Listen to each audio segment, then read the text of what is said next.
Sims Walker, knocked down. Oh my God! Davis is going to run it all the way back. Auburn's going to win the football game. In trouble, he's going to be sacked. No, gets away.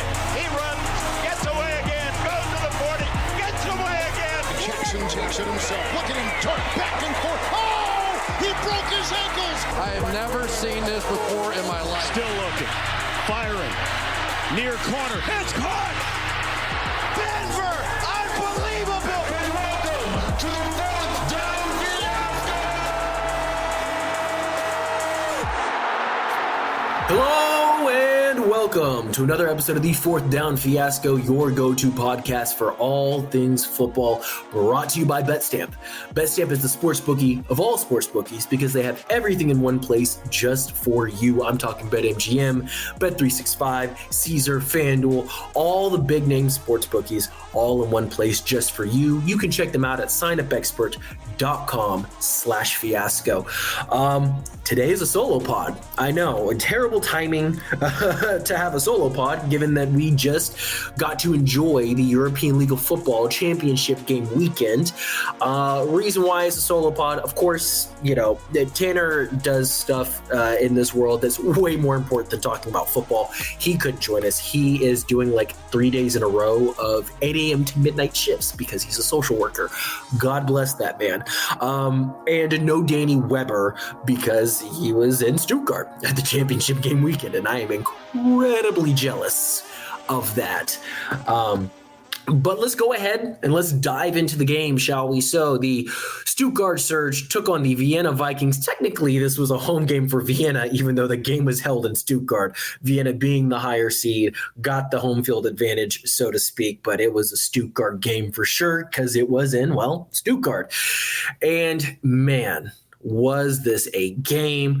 Final score 24-17. Stuttgart Surge takes home the gold in front of the home crowd.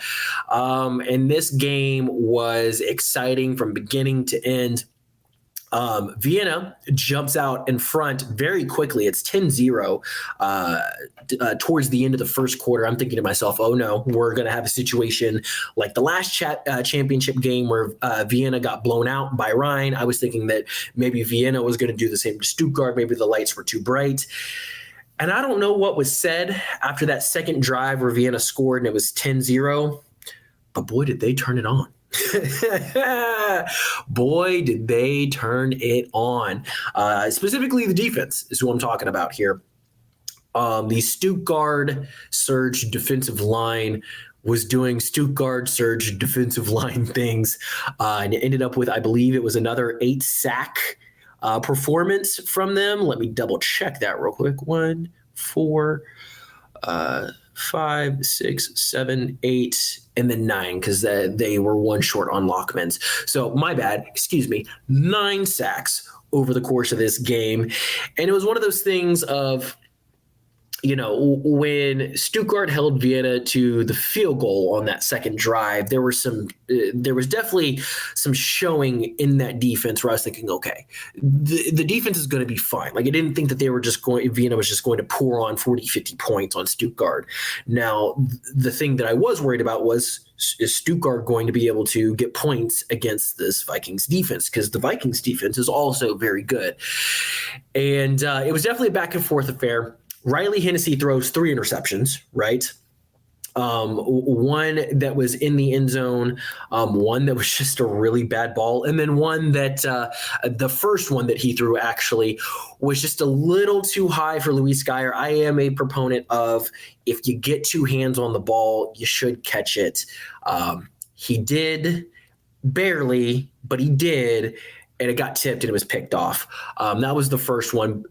The other 2 were 100% on Riley Hennessy. Not his best game, 232 yards, 3 touchdowns, 3 interceptions, 15 of 26 completions. Was sacked twice, but he did enough. did enough to be able to get the W. And man, so all right, I'm getting ahead of myself here. I apologize. I didn't write any notes on this one. I'm actually on a work trip currently. I'm going through a training out in Sacramento, California, which is not my home base. And so didn't have any notes on this one, but going back to the game. So yeah, Vikings jump up 10-0, right? Stuttgart then responds with a Luis Geyer touchdown, and you're going to hear that quite a bit on this pod. But with the Luis Geyer touchdown, then it's 10-7. The Vikings march down the field again. It becomes 17-7, and you're thinking to yourself, if Stuttgart can just score before the half, they're good. Sure enough, they do. A second Luis Geyer touchdown. Again, I'm telling y'all, you're going to hear this a lot. And going into half, if you were the Surge, you were feeling good, especially because the Surge got the ball back after halftime. And it was a back and forth affair. The Surge scored, one field goal in the third quarter. The Vikings are blanked, and it is 17-17 going into the fourth quarter. And this was an absolute dogfight. And I do just want to say, with the fact that Ben Holmes was sacked 9 times, I do have to say, though, my boy White Lamar, I know that it sucks and it hurts that you didn't win, but I got to give you your flowers, because I cannot tell you how many times Ben Holmes either made something out of absolutely nothing, or he stood in the pocket and got absolutely obliterated to complete a pass. Ben Holmes, 17 of 30, 215 yards, 1 touchdown, 1 pick. The one interception he did throw, he was on the run. It wasn't a good ball. I couldn't tell from the angle that they showed it if he got hit or not, but there was definitely one of the D linemen for the Surge in the area. I think he got hit on that play. But again, from the particular angles that I saw it from, I couldn't tell. Shout out Amazon Prime for that one. But to the Ben VP, I know this sucks, especially losing back-to-back seasons in the championship game, and with this one being such a close game. In the quarterback duel, Ben Holmes was the better quarterback between him and Riley Hennessy. But, man, again, 9 sacks. 9 sacks. It was just a tremendous effort from that Stuttgart defense. I'll go through some defensive stats here. Seibert had 9 tackles, 1 sack, 2 tackles for loss, and a pass breakup. His 1 sack, he came off the edge so quick and just blindsided Ben Holmes. Crazy sack on that one.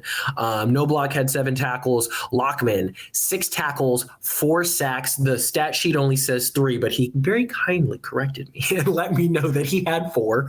And I trust you, brother. I don't need to go back to be able to see. I'm going to just give it to Lockman to say that he had 4, because we've had issues with the stat sheet, not just this season, but last season as well. None of us are really professionals in this. We're doing our best. I have no qualms with it. Ingles, 6 tackles. Mitch Fettig, my boy Fettig, was an absolute dog today, okay? 5 tackles. He had 1 interception, 2 pass breakups. And he almost not only had a second interception, but it would have been a pick 6 if he would have kept his hands on it. That was actually early in the game. That was before his interception. He had the almost pick that would have been a pick 6. I know he kind of dove for it, but at the angle in which that he dove for it, if he would have caught it, he could have gotten back up. And now that I'm thinking about it, maybe not gotten a pick 6, but he definitely would have got some chunk yardage. He also might have gotten a pick 6, though. I'm being completely honest with you, because he read that from a mile away. It is really cool because I tagged some of these Stuttgart Surge players after the game, congratulating them, making sure that people knew, hey, you had a hell of a performance out there, and did have the opportunity to ask Mitch Fettig what he saw on that particular play. And this just goes to show how good the coaching is for teams like the Stuttgart Surge. Also the Vienna Vikings, obviously, for them to be in back-to-back championship games, have to be a well-coached team. But this is me giving flowers to the Surge coaching staff and how well they break down things for their players, because this is his response. I asked, on that almost interception that you had in the first half, what did you see? You made a hell of a read on that.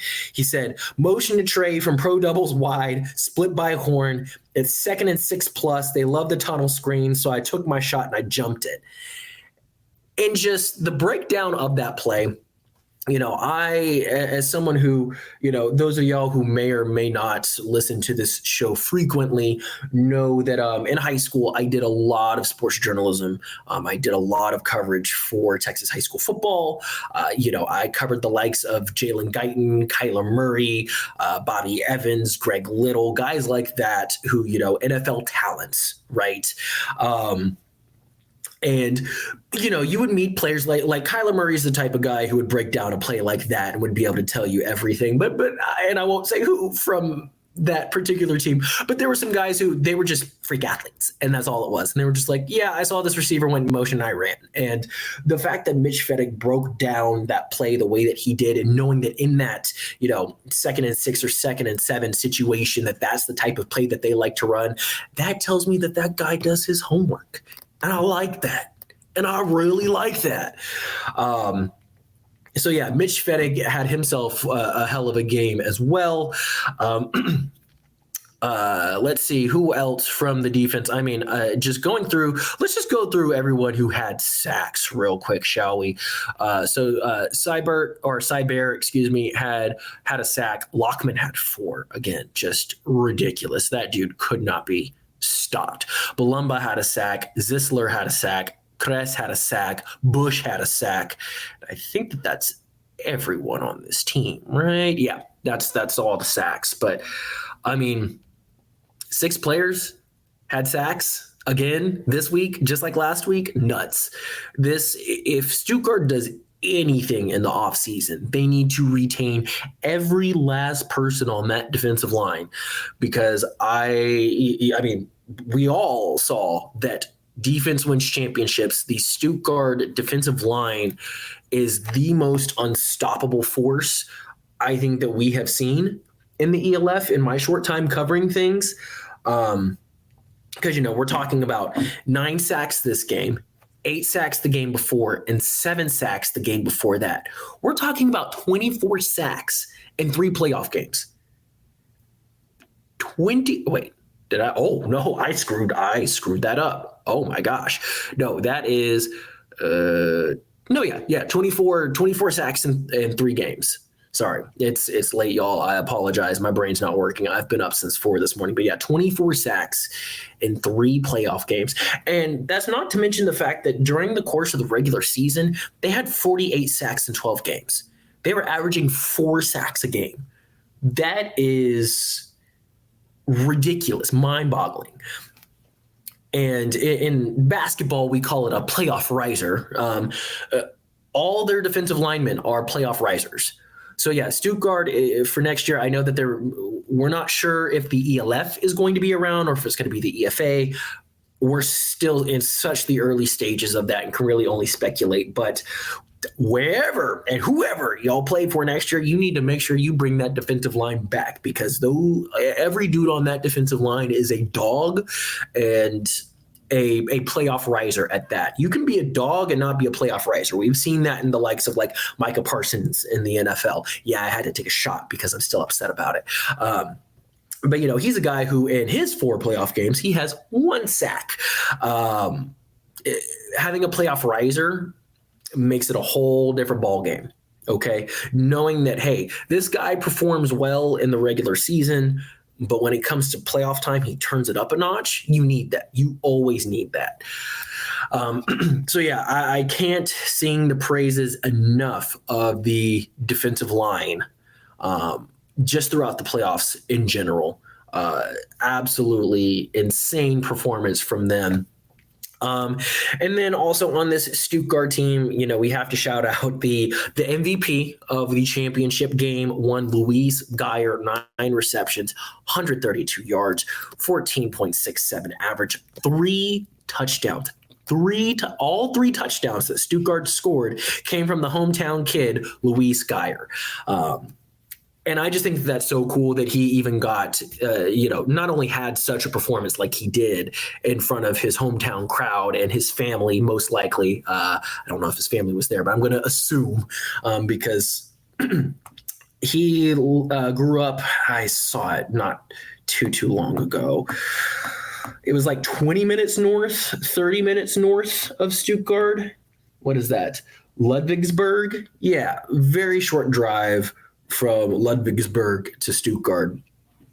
You know, he grew up going to the stadium and watching games in the stadium, whether if it was soccer or American football or whatever else. He grew up going to this particular stadium that they played in.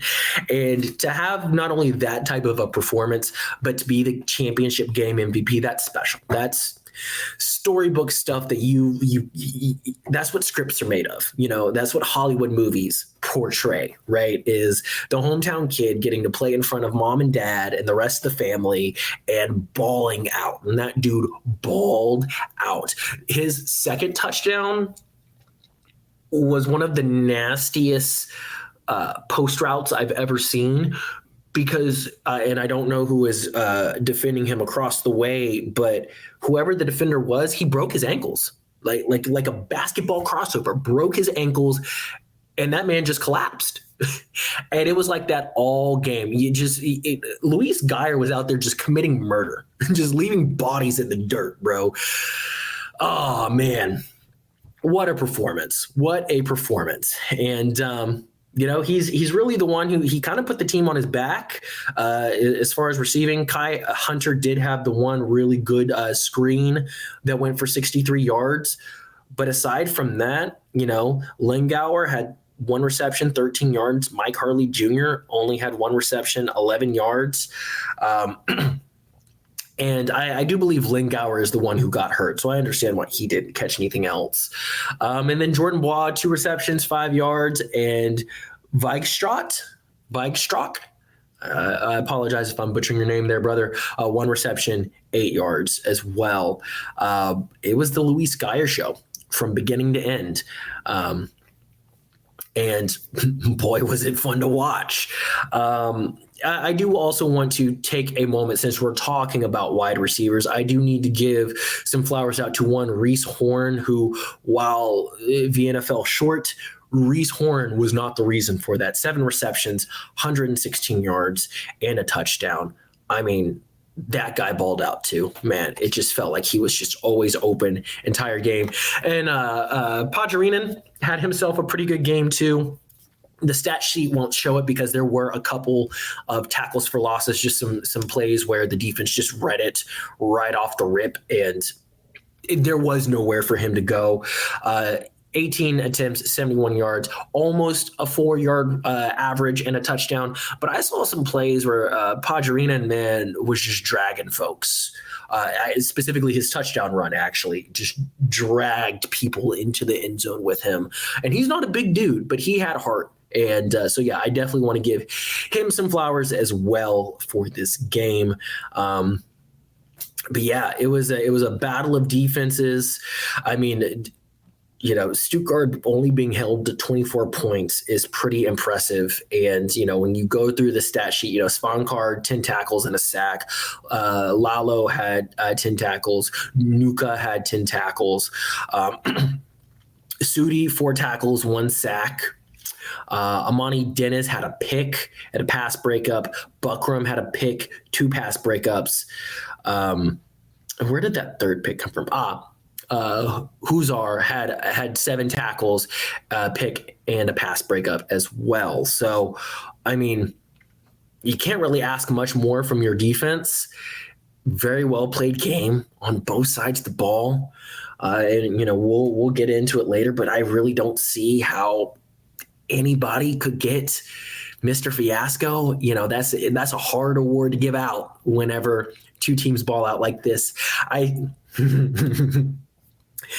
Riley, I feel like you're going to listen to this one, so I'm going to just air your shit out like this. If the Surge would have lost, I think the award would have gone to Riley Hennessy for the 3 interceptions. But outside of that, I mean, everybody kind of balled out in this game. You know, I know Ben Holmes had the pick, and it was a pretty bad pick, but I mean, dude was just getting hit left and right, man. I felt for that guy because it was that first drive. Stuttgart did get a sack on that drive. And it was like that first time he got hit, man. Like, Ben Holmes is a cocky MFer, and I love him for that. When who was it that they were playing? It wasn't the game against Munich. It was whoever they played in the semifinal round where he was like, yeah, it's cute and all, but that Cinderella story ends here. That shit ends here is actually what he said. And it was a phenomenal quote. Phenomenal quote. And so I love the likes of Ben Holmes. I think what he brings to this league is exactly what it needs. We all need a shit talker who can back it up. But all that to be said, that first big hit he took, man, it was funny. They just like zoomed in on his face, like after he got up, and you could read his face, and it was that look of, oh shit, this is going to be a long day. And it was. And, but yeah, I mean, he played through it as best as he could, made things happen. I think that if he doesn't sacrifice his body the way that he did throughout the game, Vienna doesn't even put up 17 because he was getting hit every time he touched the ball. Every time that ball was snapped to him, there was somebody on his ass. And so he either had to run out of the pocket and go make something happen that way, or he had to stand in the pocket and take a hit to deliver a strike to somebody. And he did. He really, I mean, the fact that Stuttgart was even able to get a singular interception on him, because he's a guy who does not throw picks and he's a guy who does not fumble the ball. And the fact that they were able to get a pick out of him says a lot, right? But yeah, I can't stress enough how great of a game this was. Last year's championship game got out of hand. I'm glad that this one didn't. I'm glad that this one was closer. I feel bad for the Vienna guys, especially because, if you ever lose in a championship game, your goal is, I want to get back to the championship game and win. And for them to fall short a second year, you got to feel for those guys, because these are top level competitors. These are, in my opinion, these were the best two teams of the year. I know that the Nordic Storm were also 11-1, but we had talked a little bit about how some of their some of their schedule was a little shady. And I know that the Munich Ravens also had an 11-1 record, but we had also mentioned that it did feel a little bit of like a Cinderella run. It did feel like they were kind of flying by the seam of their pants kind of thing. And that, with the turnovers that Tabor has, that it would bite them in the ass come playoff time. And it did. But, I'm not trying to just shoot strays and hit Tabor. Tabor's a phenomenal player and a very, very young player at that. And, Munich is probably going to be the team to beat next year if Ben Holmes does not return. Because I know Riley Hennessy is retiring. And if Ben Holmes decides to hang it up after this year, that Munich team's going to be hard to beat. They got the coach of the year. They're going to be hard to beat. Real hard to beat. But, I don't think I have any more comments on the championship game other than it was a joy to watch. It was a joy to watch the Stuttgart players get to celebrate at home in front of their people. And it just is really good to see some nuance in this league. This wasn't a Rhein Fire three-peat, thankfully, as much as we, love the Rhein Fire on this podcast. I'm glad that it was someone else personally. And yeah, just a phenomenal way to cap off such a great season, a season that, the bottom three teams were completely not competitive, but overall this season had way more nuance than last season. There was a lot more upsets, a lot of, week to week matchups that, the underdog did, end up winning, or even if they didn't, they put up a good fight. And that's only going to help this league progress. So, yeah, one more time, shout out to the Stuttgart Surge, who I did say before the season even started that they were going to win this thing, because, I was out there messaging my boy Riley, and he was like, hey, look, I'm glad I get to wear a red jersey in practice because these dudes on the front line be hitting. And those dudes on the front line were hitting. Man, Lockman, dog. Absolute dog. I mean, entire defensive line's a dog, but I really got it. 4 sacks in a championship game. If Luis Geyer hadn't have gone as crazy as he did with the 3 touchdowns, say he gets 1 touchdown instead, Lockman's your MVP, 1,000%. But again, it's cool to see the hometown kid get it in front of his, friends and family and, 20 minutes away from where he grew up. Storybook stuff. Well, that takes us to awards, and we'll start off with the positive awards, right? So obviously our big dog has to go to the MVP himself, Luis Geyer again. Had one hell of a game, 9 receptions, 132 yards, 3 touchdowns, was just leaving bodies on the ground. It looked like a murder scene. Like you bring out the chalk, you get the crime scene tape, because he was just out there just murdering people's ankles and knees. Crisp routes, had some really good catches as well, including a one-hander. He played a perfect game. He truly played a perfect game. I put this out on Instagram, but, he put his city on his back like his jersey was on backwards. That's how that man played. And, just hats off to you, my guy. I'm trying to see who our unsung was. Unsung. We had said that we would give it to either one of Robert Lockman or Mitch Fettig. I think you can't really go wrong with either. Actually, no, we're going to give unsung to both of those guys. I was going to pick one on the spot. I don't think I'm going to pick one on the spot. Lockman had 4 sacks. Fettig had an interception, almost had 2. I think if Fettig gets the second pick, maybe, especially if it was a pick 6, maybe we're having a different conversation. But those 2 dudes in tandem, you got the top level and the bottom level in terms of the defense. Both guys balled out.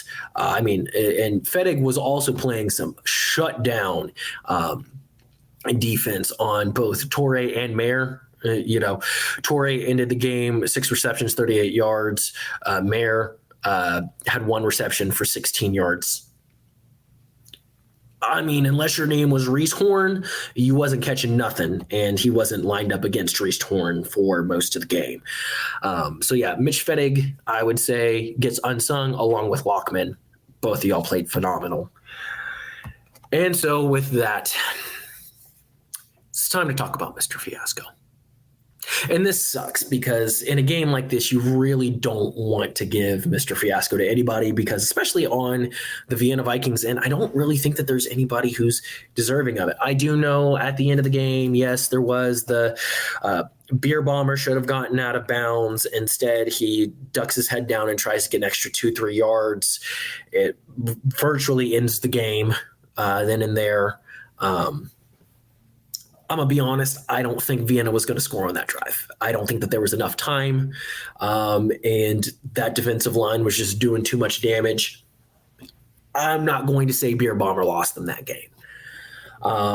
Also, I believe it was Don Core right before, on that drive before, whenever Vienna was milking the clock, whenever Stuttgart was milking the clock, he jumps off sides. I believe it was Don Core. That's who they said on the broadcast. So Don Core, if it wasn't you, I apologize, brother, but that's what the broadcast said.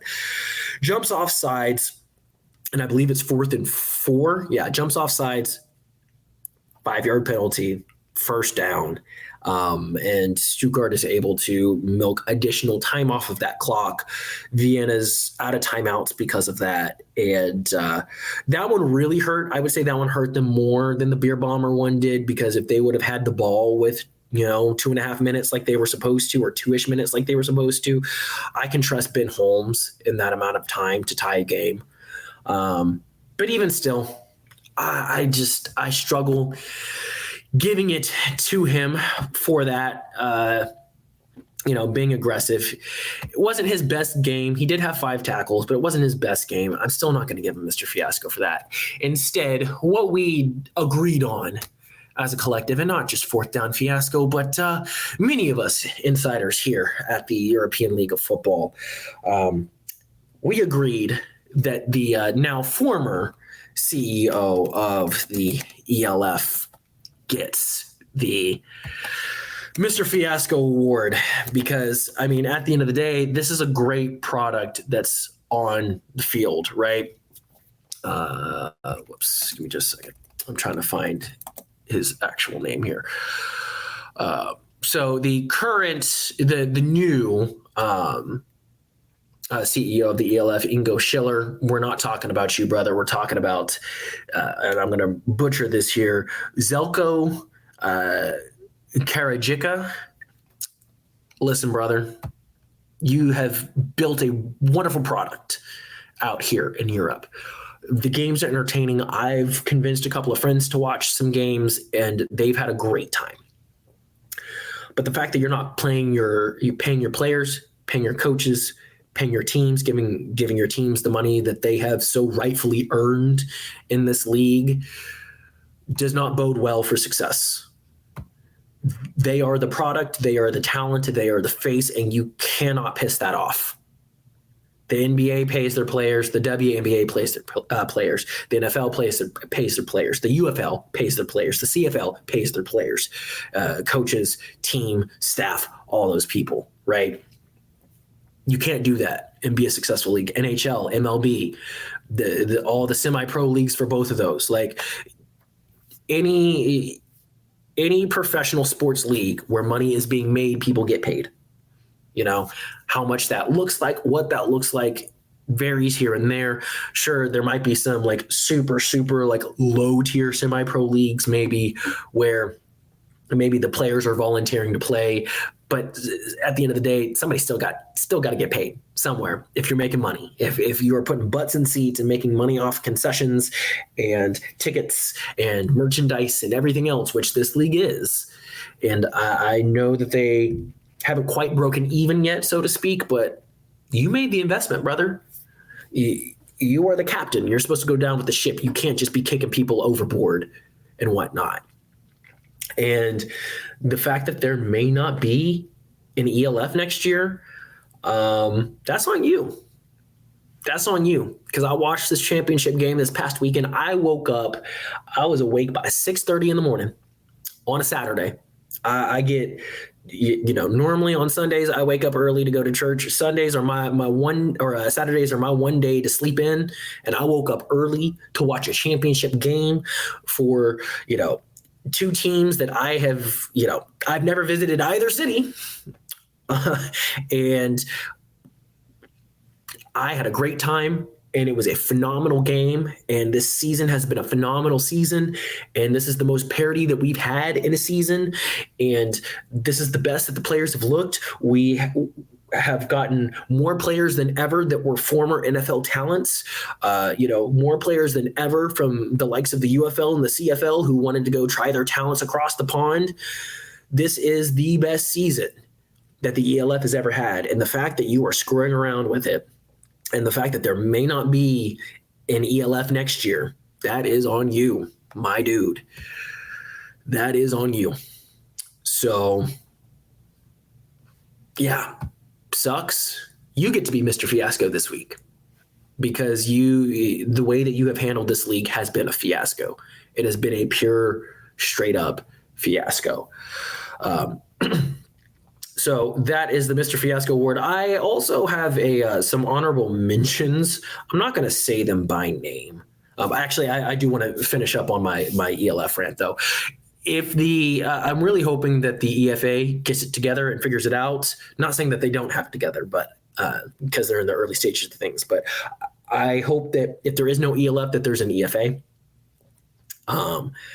I'm really hoping that this new CEO, Ingo Schiller, is able to figure it out because you've got the talent, you've got the players, you got the teams. And last I checked, it was 11 of the 12 of the top 12 teams might at this point be 12 of the 12, and you're kicking out Fairvar, you're kicking out the Mercenaries, and you're kicking out the Centurions, which at the end of the day, if your worst team is Berlin, who was 3-9 last season, I'll take that. I need a team that can win a couple of games here and there. I'll take that. That's great. Let it be 12 teams next season. Still do the top 6. I know that's half the league, but let the top 6 play in the playoffs and roll with it. It'll be a good time. It'll be a good time for everybody.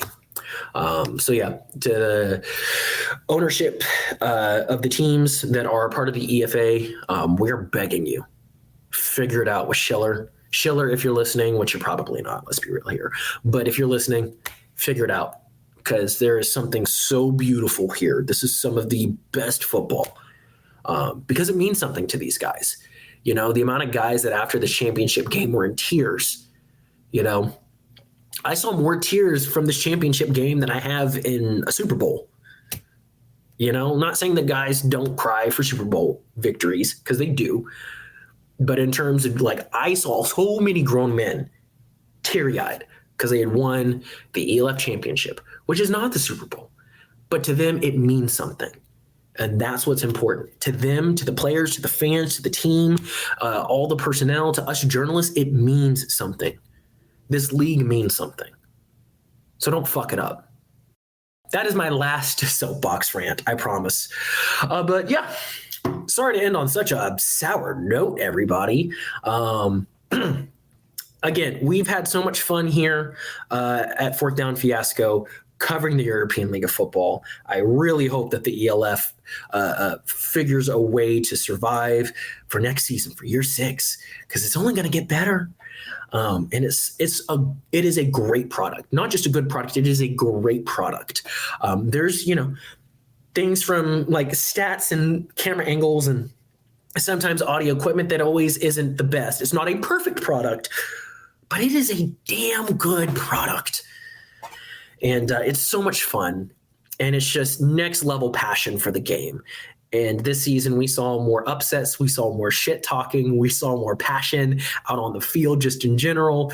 And so I really hope that they figure it out and that we have the ELF next year. But we shall see. And y'all know that we'll keep y'all updated here on the show.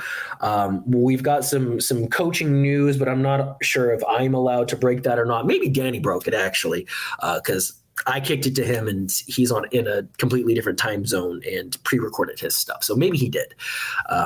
But we have some coaching news that I'm sure that will break as well. And yeah, NFL has started. So I'm sure that we will also, now that the ELF is over, jump straight into the NFL and start talking more football, because that's what we do on this pod. Football never sleeps, so neither do we. But yeah, this has been Jordan Pryor saying that you can follow us on Twitter at @4thdown_pod or at @4thdownfiasco on Instagram and TikTok. But I just got to say, I told y'all from the beginning, Stuttgart Surge, they really bout that life. All right. See y'all. Take care. And in the words of Tanner, hugs and kisses.